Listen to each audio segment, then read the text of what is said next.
ఘనదేవా ప్రభు ఘనవందనము ఘనదేవా ప్రభు ఘనవందనము.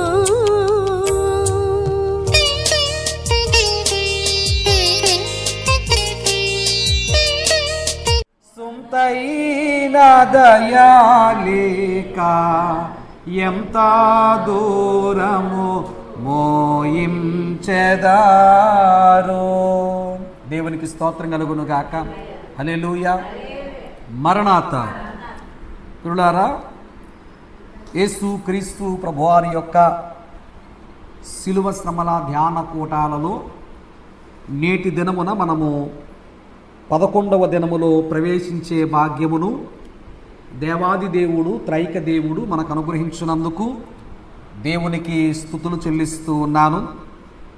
ఈ యొక్క 11వ మెట్టు మీద పరిశుద్ధ గ్రంథములో ఈ యొక్క 11వ దినానకై ఏర్పాటు చేయబడిన వాక్య భాగము మనం చదువుకున్న ధ్యాన వాక్యము మత్తయి సువార్త 12వ అధ్యాయములో ప్రియులారా, యేసు ప్రభువారు చెబుతున్న మాట 7వ వచనములో, కనికరమునే కోరుచున్నాను గాని బలిని నేను కోరను అను వాక్యభావము మీకు తెలిసి ఉంటే నిర్దోషులను దోషులని తీర్పు తీర్చకపోదురు.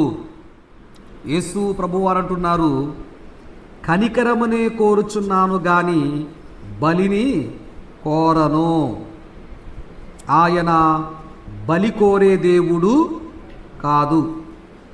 ఏం కోరే దేవుడంట చెప్పండి? కనికరమునే. అంటే యేసు ప్రభువారు కృప చూపించే దేవుడే తప్ప, కనికరించే దేవుడే తప్ప, క్షమించే దేవుడే తప్ప శిక్షించే దేవుడు కాదు. లేక మన మీద ఉగ్రతను కురిపించే దేవుడు కాదు. పిల్లారా, ఆయన పిల్లలమైన మనల్ని ఆయన క్షమించే దేవుడై ఉన్నారు. మరి దైవజనులు దేవదాసయ్య గారు రచించిన చక్కటి కీర్తన దేవ సంస్తుతి చేయవే మనస అనే కీర్తనలో చక్కటి చరణం పిల్లారా, పామరులమని ప్రాత్యపకారా ప్రతిఫలాంబుల్ పంపాలేదో. పామరులమని ప్రాత్యపకారా ప్రతిఫలాంబుల్ పంపాలేదో. భూమి కన్నా ఆకాశం కన్నా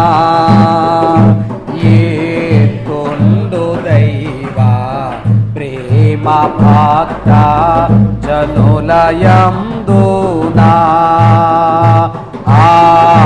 ఆకారణముచే దేవ సంస్తుతి చేయవే మనస.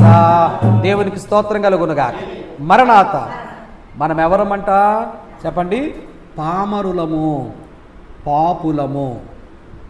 పాపులమైన మనము నిజముగా దేవుడు మనల్ని మన పాపాలను బట్టి శిక్షించాలి అని అనుకుంటే ప్రతిరోజు చెప్పండి దేవుడు మనల్ని శిక్షిస్తూనే ఉండాలి. ఎందుకని? మనం ప్రతిదినము చెప్పండి పాపాలు చేస్తూనే ఉన్నాం. మరి మనం ప్రతిదినము పాపాలు చేస్తూ ఉన్నా మరి ఎందుకు మనము శిక్షలకు గురి కావటం లేదు, శ్రమలకు గురి కావటం లేదు అని అంటే, దేవుడు మన మీద చూపిస్తున్నటువంటి అపారమైన ప్రేమ. మనం పామురులము లేక పాపాత్ములము అయినప్పటికీ ఆయన మనం చేసిన పాపములకు ప్రతి దినమూ మనల్ని శిక్షించకుండా ఆయన తన ప్రేమను బట్టి ఏం చేస్తున్నారంట? భూమికి ఆకాశం ఎంత దూరంగా ఉందో దేవుడు మనల నుంచి మన పాపాలని అంత దూరంగా పెట్టి పిల్లారా మన మీద ఆయన కనికరాన్నే చూపిస్తున్నాడు. కాబట్టి ఓ మనసా, దేవుడు నీ పట్ల చూపిస్తున్న ఇంత గొప్ప అపారమైన ప్రేమను బట్టి నీవు దేవుణ్ణి స్తుతించు. దేవ సంస్తుతి చేయవే మనసా. దేవునికి స్తోత్రం కలుగునుగాక. కాబట్టి ప్రియులారా, దేవుడు కనికరాన్ని కోరే దేవుడే తప్ప బలిని కోరే దేవుడు కాదు అని యేసయ్య చెబుతున్నారు.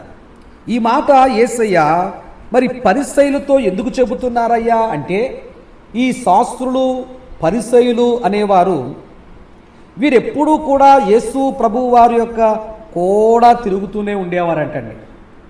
పగలు యేసు ప్రభువారు ఎక్కడికి వెళితే అక్కడికి, ఆయన ఎక్కడ కూర్చున్నా, ఆయన ఎక్కడ బోధ చేసినా, ఆయన ఎవరితో మాట్లాడుతున్నా ఆయన చుట్టూ చేరి ఏం చేసేవారంట, యేసయ్య నోట్లోంచి ఏదైనా తప్పుడు మాట వస్తుందా, ఆయన ఏమైనా తప్పుడు పని చేస్తాడా, ఆయన చేసే తప్పును బట్టి ఆయన పట్టుకుందాం, ఆయన్ని శిక్షిద్దాం, ఆయన్ని ఖైదీ చేద్దాం, ఆయన్ని శ్రమపరుద్దామని చెప్పేసని మరి ఉదయం పగటే కాలం అంతా కూడా అంటండి మరి యొక్క శాస్త్రులు పరిసయ్యులు అనేవారు ఏం చేసేవారు, యేసయ్యను చుట్టూ చేరి ఆయన్ని అలుముకొని పిల్లారా ఆయన్ని ప్రతి క్షణము ప్రతి కార్యములో కూడా ఏదో విధంగా మాటల చేత యేసయ్యను నిందిస్తూనే ఉండేవారట, యేసయ్యను హేళన చేస్తూనే ఉండేవారట, యేసయ్యను అవమానపరుస్తూనే ఉండేవారట.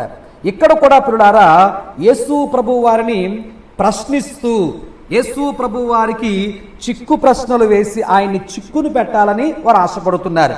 ఇక్కడ జరిగిన సంఘటన ఏమిటయ్యా అంటే 12వ అధ్యాయం పిల్లారా మొదటి వచనములో, విశ్రాంతి దినమున పంట చేలలో పడి వెళ్ళుచుండగా ఆయన శిష్యులు ఆకలిగొని వెన్నులు త్రుంచి తినసాగిరి. విశ్రాంతి దినమున అనగా ఇప్పుడు కూడా ప్రస్తుత కాలములో యూదులైన వారు విశ్రాంతి దినమనగా వారికి శనివారము విశ్రాంతి దినము. ఆ విశ్రాంతి దినాన్ని వారు ఏ పని కూడా చెప్పండి చెయ్యరు, ఏ పని కూడా చెప్పండి చెయ్యరు. మొన్న నేను ఒక వీడియో చూశాను. ఏంటి ఆ వీడియో అంటే పిల్లారా, మరి వారికి యూదులకి వారి యొక్క ఆచారం ఏంటంటే, వారికి రోజు ఎప్పుడు ప్రారంభమవుతుందంటే సూర్యుడు ఎప్పుడైతే ప్రొద్దు గుంకుతాడో అంటే సాయంత్రం 5, 6 ఆ సమయానికి సూర్యుడు ఏమవుతాడు చెప్పండి, ఇంక మనకి పడమరని అస్తమించి ప్రొద్దు గుంకుతుంది, ఇంకా సూర్యుడు కనపడడు మనకి. కాబట్టి పిల్లారా మరి ఇప్పటికీ కూడా వారు పరిశుద్ధ గ్రంథాన్ని ఒక సూచికగా తీసుకొని మరి వారికి రోజు ఎప్పుడు ప్రారంభమవుతుందంటే ప్రొద్దు గుంకు వేళ వారికి రోజు ప్రారంభమవుతుంది. మరలా రోజు ఎప్పుడు ముగుస్తుంది అనగా పిల్లారా మరలా రేపు సూర్యుడు ఉదయించి సూర్యుడు అస్తమించే వరకు చెప్పండి వారికి రోజు కొనసాగుతుంది. వారికి రోజు మరి సూర్యాస్త సమయం మొదలుకొని సూర్యోదయము మరలా సూర్యాస్తమము ఈ మధ్యకాలాన్ని వారు ఒక రోజుగా పరిగణిస్తారు పిల్లారా. దేన్ని బట్టంటే వారు కూడా వాక్యాన్ని ఆధారం చేసుకుని చెబుతారు. కాబట్టి ప్రొద్దు గుంకు వేళను లేక సూర్యుడు అస్తమించే సమయాన్ని వారు రోజు ప్రారంభ దినముగా లేక రోజు ప్రారంభ సమయంగా వారు భావిస్తారు. కాబట్టి నేను చూసిన వీడియోలో ఏముందంటేనండి ఒక యాజకుడు అతన్ని యాజక వస్త్రాలు వేసుకొని అతడు ఒక బోర పట్టుకొని ఆ వీధుల్లో నడుచుకుంటూ ఆ బోరలో ఆయన మాట్లాడుతున్నాడు, ఆయన హెచ్చరిస్తున్నాడు.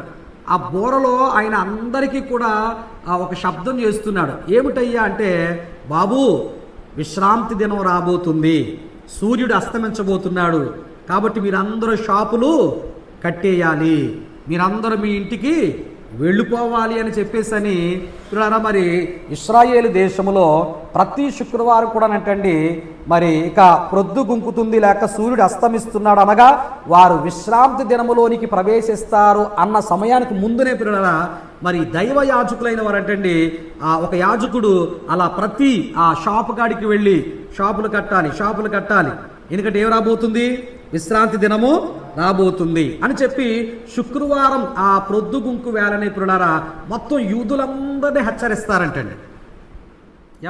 ఈ విధంగా విశ్రాంతి దినాన్ని వారు ఆచరిస్తూ ఉన్నారు పిల్లరా. మరి మనం ఆదివారం ఆరాధన దినాన్ని అంత భయభక్తులు కలిగి ఆచరిస్తున్నామా చెప్పండి, ఆచరిస్తున్నామా అంటే చెప్పండి మనలో భక్తుంద కానీ చెప్పండి ఏమి లేదు, భయం లేదు. ఏ తల్లి మన వాళ్ళు చాలా వరకు చెప్పారు అప్పటి వరకు కూడా ఏమ్మా ఒకవేళ ఉదాహరణకి ఉదయం 10 గంటలకు ఆరాధన అనుకోండి 11 గంటల వరకు కూడా చెప్పండి పని చేసుకునే ఉంటారు. తల్లి పని చేసి అలిసిపోయి ఏమ్మా 11 గంటలకో 12 గంటలకో దేవుని మందిరానికి వచ్చి ఒక అర్ధగంట దేవుని సందులో కూర్చొని అది కూడా అలిసిపోయి వస్తారేమో చెప్పండి. ఆ కూర్చున్న ఆ అర్ధగంట కూడా చెప్పండి కాసేపు కునుకు తీసేసి లేకపోతే 10 సార్లు బయటికి తిరుగుతూ లేకపోతే కబుర్లు పెట్టుకుంటూ లేకపోతే ఏవేవో చూసుకుంటూ ఏవేవో మాట్లాడుకుంటూ 4-5 సార్లు బయటికి వెళ్ళి సెల్ ఫోన్లో మాట్లాడుతూ ఏదో మనం ఆరాధనకు వచ్చేసాం దేవుని ఎంతో చక్కగా ఆరాధించేసాం అని అనుకుంటూ పిల్లరా మనము భ్రమలో బ్రతుకుతున్నాం తప్ప మనము నిజమైన భక్తి చెప్పండి చెయ్యలేకపోతున్నాము. వారు దినమంతా దైవనామస్మరణలోనే గడుపుతారు పిల్లరా. మరి మనము ఆదివారం ఆరాధన దినాన్ని కూడా కనీసం ఒక 3 గంటలైనా లేక 2 గంటలైనా 1 గంట అయినా భయభక్తులు కలిగి దేవుని సన్నిధిలో దేవుని పాదాల దగ్గర మనం కుదురుగా భక్తితో కూర్చుంటున్నామా అంటే చెప్పండి అంత భక్తి మనకి లేదు. కాబట్టి ఇప్పుడు నిజానికి ఈరోజు యూదులు చేసే భక్తిని బట్టి మనం చూస్తే పిల్లలారా మనం చాలా వెనకబడి ఉన్నామనే విషయాన్ని మనం గ్రహించాలి. కాబట్టి ఇక్కడ యూదులు పిల్లలారా వారు ధర్మశాస్త్ర గ్రంథాన్ని చాలా కఠినముగా ఆచరించేవారు. ఆ కఠినముగా ఆచరించే విధానంలో పిల్లలారా వారు ఏం మర్చిపోయారయ్యా అంటే చెప్పండి చివరికి వారు కనికిరాన్ని చెప్పండి క్షమాగుణాన్ని ప్రేమను కూడా వారు కోల్పోయారు. ఆజ్ఞలను నెరవేర్చే విషయంలో పిల్లలారా వారు చాలా కఠినంగా వ్యవహరిస్తున్నారు. అంతేగాని పిల్లలారా అక్కడ జరిగిన సంఘటన బట్టి ఆ ఆజ్ఞను కొంచెం మనం వారిని కనికరిద్దాం, వారిని ప్రేమిద్దాం, వారికి సహాయం చేద్దాం అనే ఆలోచన వారు లేకుండా పిల్లలారా ఆ యొక్క కనికరాన్ని వారు పోగొట్టుకొని కఠినమైనటువంటి మనస్సులుగా వారు మారిపోయారు పిల్లలారా. కాబట్టి ఇక్కడ శిష్యులు విశ్రాంతి దినం ఏం చేస్తున్నారంట పంట చేలలో పడి వెళుతున్నారు. పంట చాలల్లో పడి వెళుతూ శిష్యులు ఆకలి కొనగా ఏం చేశారంట వెన్నులు త్రుంచి తినసాగిరి. వారికి ఆకలి వేసింది. ఆ వెన్నులను వాళ్ళు తుంచుకొని ఏం చేశారట చెప్పండి చేతుల్లో ఆ వెన్నులను నలుపుకొని పిల్లలారా ఆ వచ్చినటువంటి ఆ గోధుమల్ని నోట్లో వేసుకొని తింటున్నారట.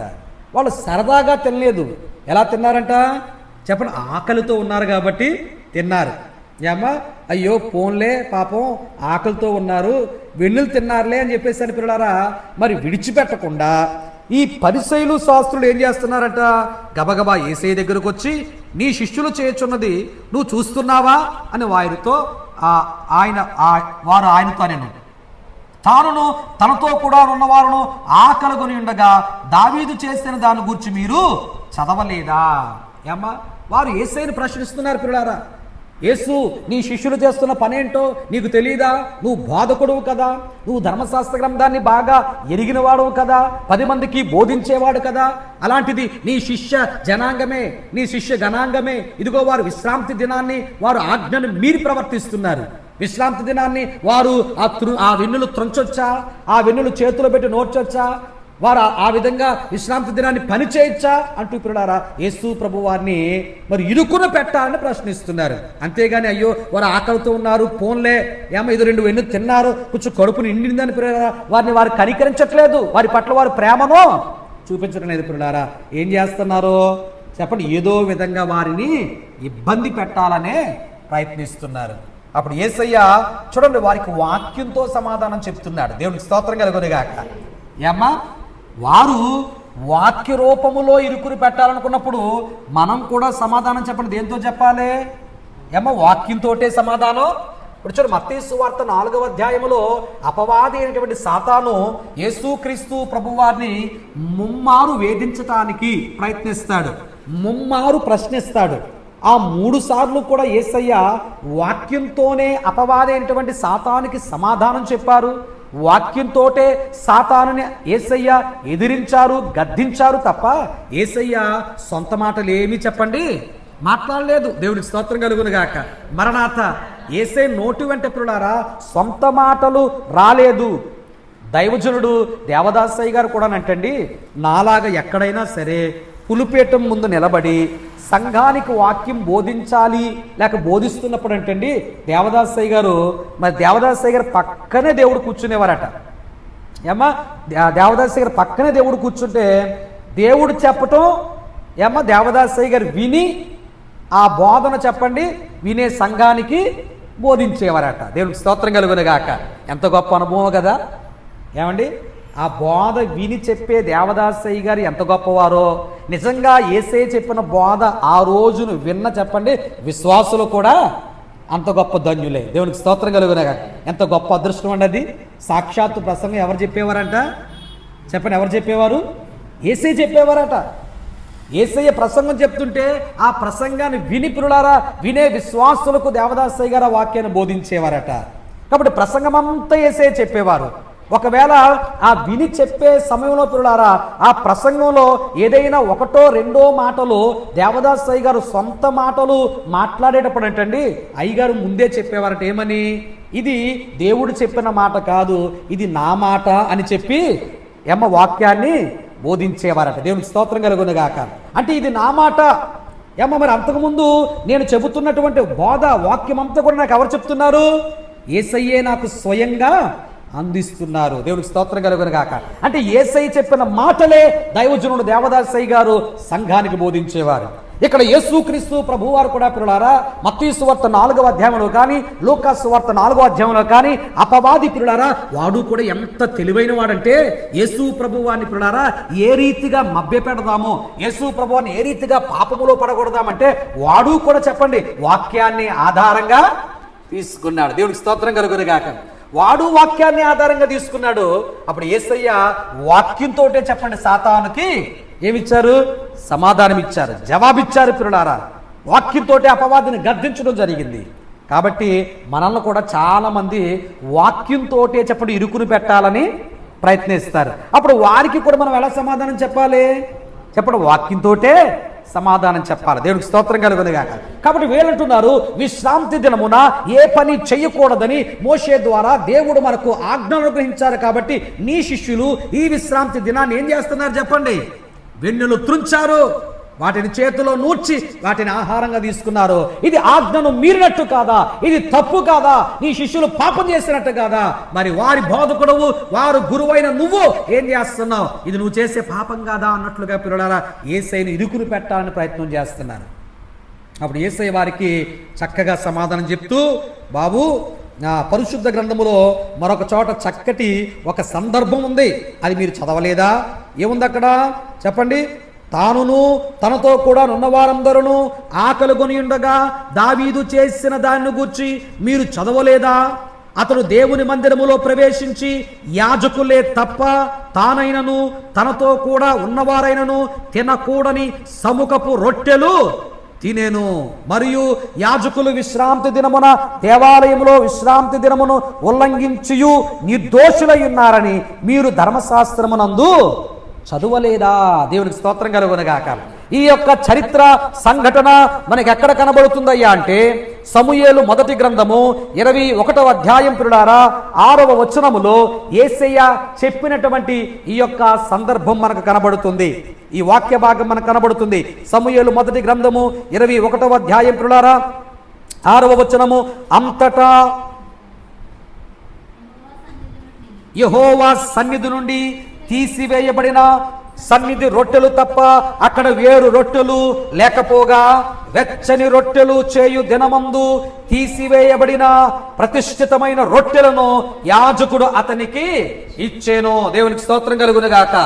ఎవరయ్యా ఆ యాజకుడు అంటే అహీమెలెకు అనే యాజకుడు. తల్లి దేవుని యాజకుడే తినాలి. దావీదు యాజకుడు కాదు, అతనితో ఉన్న పనివారి యాజకులు కాదు. మరి యాజకుడు వారికి ఎందుకు పెట్టాడు? మరి అలా వారు తిన్నప్పుడు పిల్లారా వారికి ఆ రొట్టెలు ఇచ్చినటువంటి యాజకుడు ఒక పాపిగా మార్చబడతాడు, అతడు శిక్షింపబడాలి. ఆ ప్రతిష్ఠితమైన రొట్టెలు తిన్న దావీదు అతని పనివారు కూడా పాపం చేసిన వారే, వారి మీదకి ఏం రావాలి?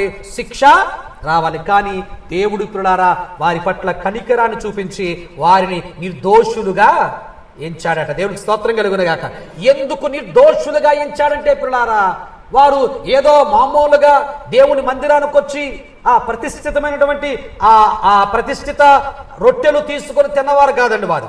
ఏమ్మా, వారికి ఆ ప్రతిష్ఠితములైన ఆ రొట్టెలు తప్ప ఇంకే రొట్టెలు లేవు. మీరు పవిత్రులైతే, ఏ పాపం చేయకుండా ఉన్నవారైతే, మీరు స్త్రీలకు ఎడమగా ఉన్నవారైతే, మీరు పవిత్రంగా జీవించిన వారైతే నేను ఆ రొట్టెలు మీకు ఇస్తాను అని చెప్పినప్పుడు పిల్లలారా, మేము 3 రోజులు బట్టి కొంచెం పవిత్రంగానే ఉన్నాము, దయచేసి ఆ రొట్టెలు మాకు ఇవ్వండి అని దావీదు అన్నప్పుడు దైవయాజకుడే పిల్లలారా స్వయంగా ఆ ప్రతిష్ఠింపబడిన రొట్టెలు తీసుకుని వెళ్ళి దావీదుకి ఇస్తే దావీదు అతనితో పనివారు కూడా ఆ రొట్టెలు తిన్నారు. దేవుని స్తోత్రం కలుగునుగాక. మరి యాజకుడు తినవలసిన రొట్టెలు పిల్లలారా మరి దావీదుకు ఎందుకు పెట్టాల్సి వచ్చింది?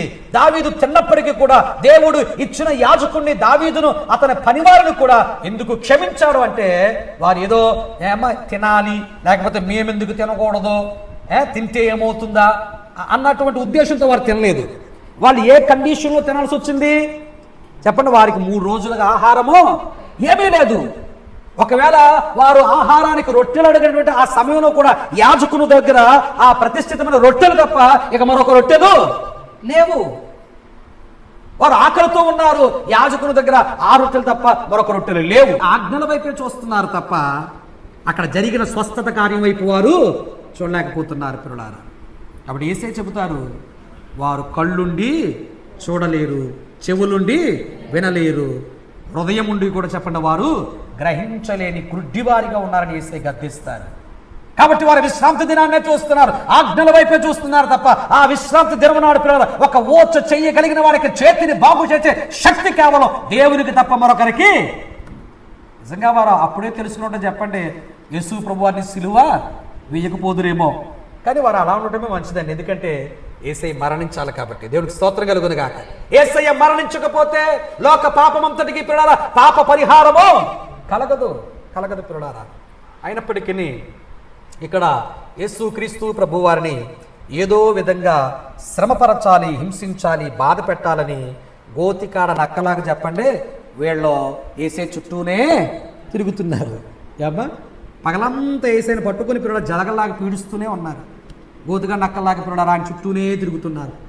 ఏదేమైనప్పటికీ కూడా పిల్లలు ప్రభువారు ఎంత శ్రమపరచబడుతున్నప్పటికీ, అవమానింపబడుతున్నప్పటికీ ఆయన మాత్రం ఆయన చేయవలసిన కార్యాలు ఎక్కడా చెప్పండి భయపడలేదు.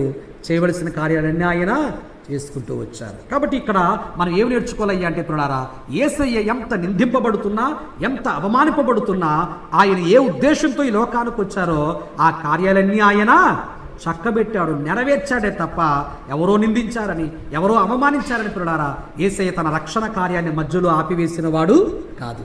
ఆయన బాధ్యతను పూర్తిగా నెరవేర్చినవాడు. కాబట్టి మనం కూడా మన జీవితంలో పిల్లలారా మనం నెరవేర్చవలసిన బాధ్యతల విషయంలో మనకు అవమానాలు వచ్చినా, నిందలు వచ్చినా, శ్రమలు వస్తున్నా, లేక మనల్ని ఆపటానికి ఎంతోమంది ప్రయత్నాలు చేస్తున్నా మనం కూడా విశ్వాసములో చెప్పిన ముందుకే కొనసాగాలి, మన బాధ్యతలు నెరవేర్చాలి. అటువంటి భాగ్యమును ఈ వాక్య ధ్యానము ద్వారా పరిశుద్ధాత్మ తండ్రి మనకు అనుగ్రహించును గాక. ప్రార్థన చేసుకుందాం. పరిశుద్ధుడు అయిన తండ్రి, ప్రేమ స్వరూపుడా, నీకు వందనాలు, స్తుతులు, స్తోత్రములు దేవా. యేసయ్య మీకు కేవలం సిలువ మీద మాత్రమే కాదు శ్రమలు, సిలువ మీద మాత్రమే నిందలు, అవమానాలు, హేళనలు, దూషణలు కాదు తండ్రి. దేవా, మీరు ఎప్పుడైతే తండ్రి నమ్మి మీరు యోహాను చేత బాప్తిస్మం పొంది పరలోక రాజ్య సువార్తను ప్రకటించడం ప్రారంభించారో ఆ 3.5 సంవత్సరాలు కూడా తండ్రి ప్రతి క్షణము నాయన అపవాది, వాడి దూతలు, వాడి చేత ప్రేరేపింపబడిన మనుష్యులు తండ్రి మిమ్మల్ని హింసిస్తూనే ఉన్నారు, మిమ్మల్ని అవమానిస్తూనే ఉన్నారు. దేవ, మిమ్మల్ని ఏదో విధంగా తండ్రి శ్రమ పట్టడానికే వారు ప్రయత్నాలు చేస్తూ వచ్చారు. నాయన, మీరు వారికి వాక్యంతోటే సమాధానం చెప్పారు. అలాగే మేమును కూడా తండ్రి అపవాది, వాడి మనుష్యులు ప్రభు మమ్మల్ని ఎంతగా శోధించినా, బాధ పెట్టినా, ఇబ్బంది పెట్టినా వాక్యాన్ని మీరేవారిగా కాకుండా తండ్రి వాక్యానుసారంగానే తండ్రి వారికి సమాధానం చెబుతూ మీరు మాకు అప్పగించిన బాధ్యతల్లో ప్రభువ వాటిని మధ్యలో విడిచిపెట్టేవారిగా కాకుండా తండ్రి దేవరక్షణ కార్యాన్ని మీరు ఎలాగైతే పూర్తి చేశారో మా అందరి మీద కూడా ప్రభువునైనా మీరు బాధ్యతలను మోపారు. మీరు అన్నారు, ఎవరైతే నన్ను వెంబడించాలనుకుంటున్నారో వారు తమ సిలువను ఎత్తుకొని నన్ను వెంబడించాలి అని అన్నారు తండ్రి. కాబట్టి మేము కూడా మా బాధ్యతలు మోస్తూ శ్రమైనా, శోధనైనా, ఇబ్బంది అయినా తండ్రి, మా సిలువను ఎత్తుకొని ప్రభువా నిన్ను వెంబడిస్తూ నీవలే తండ్రి దేవా మా బాధ్యతలు పూర్తి చేసే ధన్యత నీరాకడ పర్యంతం వరకు మాకు అనుగ్రహించండి తండ్రి. నీకు వందనాలు, స్తోత్రాలు. 11 దినాలు మమ్మల్ని నడిపించిన పరిశుద్ధాత్మ తండ్రి నీకు స్తుతులు చెల్లిస్తున్నాను ప్రభువా. దేవా ఇంకా మిగిలి ఉన్న ప్రభువా ఆ యొక్క 29 దినాలు కూడా పరిశుద్ధాత్మ తండ్రి మీ సహాయం మాకు దయచేసి ప్రతి దినము నాయన మీరు మాకు కనిపించండి, మాతో మాట్లాడండి తండ్రి. ఆసక్తి కలిగిన ఆయన మీ సన్నిధికి వస్తున్న ప్రతి బిడ్డను మీరు దీవించి వారి ప్రయాసకు, వారి పట్టుదలకు తగిన ఆశీర్వాదాలతో నింపిన ఆయన ఈ రాత్రి మీరు కనిపించి మాట్లాడమని, ఈ 40 దినాల మీ యొక్క శిలువ శ్రమల ధ్యాన కూటముల ద్వారా సంఘానికి క్షేమము, వృద్ధి, ఆత్మీయ జ్ఞానము దయచేయమని, వధువు సంఘ సిద్ధబాటును అనుగ్రహించమని మాతో ఉండి మమ్మల్ని నడిపిస్తున్న యేసు నామమును బట్టి ప్రార్థించి వేడుకొనుచున్నాను మా పరమ తండ్రి, ఆమేన్. పరలోకమందున్న మా తండ్రి, నీ నామం పరిశుద్ధపరచబడును గాక, నీ రాజ్యం వచ్చును గాక, నీ చిత్తం పరలోకమందు నెరవేర్చినట్లు భూమి యందును నెరవేరును గాక. మా అనుదిన ఆహారం నేడు మాకు దయచేయము, మన అపరాధం చేసిన వారిని క్షమించిన ప్రకారము మా అపరాధములను క్షమించము, మమ్మ శోధనలు తేకాదశులు తప్పించు. రాజ్యము, శక్తి, ప్రభు యేసు రక్తమునకు జయము, అపవాది క్రీడకు లయము. ప్రభు యేసు రక్తము సంపూర్ణమైన విజయము, అపవాది క్రీడకు అనంతకాల నాశనం. హల్లెలూయా, హల్లెలూయా, హల్లెలూయా, స్తోత్రం. ఆమేన్, ఆమేన్, ఆమేన్. మన ప్రాణప్రియుడైన యేసుక్రీస్తు ప్రభువారి యొక్క ప్రేమయు, దేవుని కృప, పరిశుద్ధాత్మ తండ్రి యొక్క అన్యోన్య నిత్య సహవాసము, 11 దినాల శిలువ శ్రమల ధ్యాన కూటమి యొక్క సంపూర్ణమైన ఆశీర్వాదాన్ని శిలువనాథుడైన యేసుక్రీస్తు ప్రభువారు మీకును మీ కుటుంబాలకు అనుగ్రహించి యేసయ్య 2వ రాకడకు వధువు సంఘముగా మనను సిద్ధపరిచి ఆశీర్వదించును గాక. గలిబిలి కలిగేనొకప్పుడు సిన్యారు బాబెలు కట్టడమును కట్టునప్పుడు, పలుకు భాషయునొక్కటైనను పలు విధములగు భాషలాయెను.